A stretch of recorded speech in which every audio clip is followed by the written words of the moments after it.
Assalamualaikum warahmatullahi wabarakatuh. Perkenalkan, nama saya Dede Andrian. Akan membuat video mengenai ujian tengah semester mata kuliah manajemen perubahan dan inovasi dalam organisasi semester genap. Itu dengan dosen pembimbing Bapak Dr. Zulkarnaini, SOS MSI. Soal pertama yaitu apa dampak perubahan organisasi bagi anggotanya. Ketika organisasi mengalami perubahan, akan berdampak pada beberapa hal atau semua hal yang ada di organisasi tersebut, termasuk anggota. Dampak pada anggota bisa berdampak positif maupun negatif. Dampak negatif yaitu ketidakpastian. Ketika perubahan yang tidak pasti bagi anggotanya, seperti perubahan dalam struktur organisasi, tugas atau kebijakan, ini akan menyebabkan kebingungan dan kecemasan bagi anggotanya, sehingga anggotanya merasa perubahan tersebut perlu penyesuaian. Kemudian adanya ketegangan bagi anggota karena sering memicu, terutama dalam perubahan yang melibatkan pergeseran kekuasaan atau perubahan dinamika dalam organisasi. Kemudian peningkatan produktivitas yang merupakan dampak positif. Ketika perubahan yang kita lakukan dalam organisasi adalah perubahan yang terencana dan baik dan efektif untuk organisasi, maka akan meningkatkan produktivitas bagi anggotanya. Baik, lanjut ke soal nomor 2, yaitu ada beberapa faktor yang mempengaruhi dimensi kekuatan pendorong perubahan dalam organisasi, yaitu kondisi ekonomi, teknologi, serta kebijakan eksternal. Dari segi ekonomi, setiap pertumbuhan ekonomi dan tingkat pengangguran dan fluktuasi mata uang akan menjadi pendorong perubahan dalam organisasi.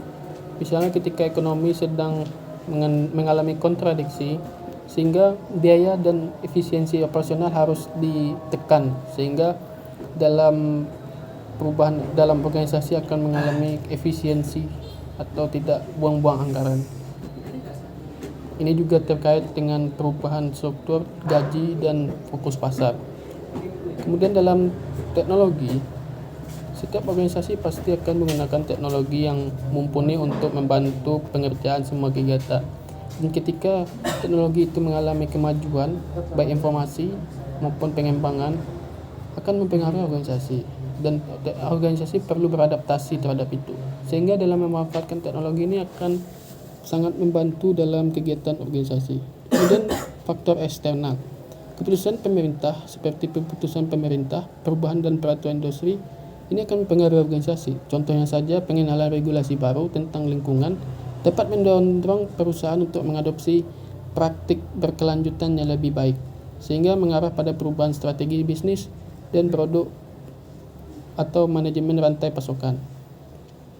Lanjut ke soal terakhir, yaitu ada 8 langkah strategi perubahan organisasi, sebutkan 3 diantaranya. 8 diantaranya itu bisa merupakan menciptakan urgensi, menyusun tim, menciptakan visi dan strategi, komunikasi, menyingkirkan masalah, dan lainnya. Maka kemudian saya akan bahas 3 hal.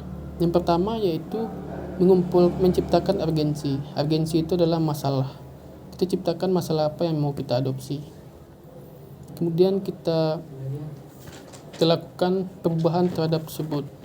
Jadi kita tahu masalahnya apa dan kita butuh apa, kemudian kita bentuk tim atau tim yang khusus dan bertanggung jawab atas perubahan tersebut dan mewakili fungsi-fungsi tingkatan dalam organisasi dan bagaimana yang mau diubah.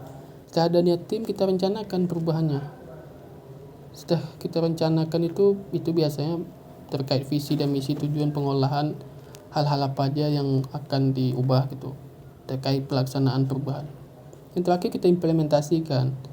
Setelah implementasikan, kita eksekusi rencana-rencana yang ada tadi, kemudian kita implementasikan. Dipilih dulu mana yang bagus, mana yang tidak gitu. Terima kasih.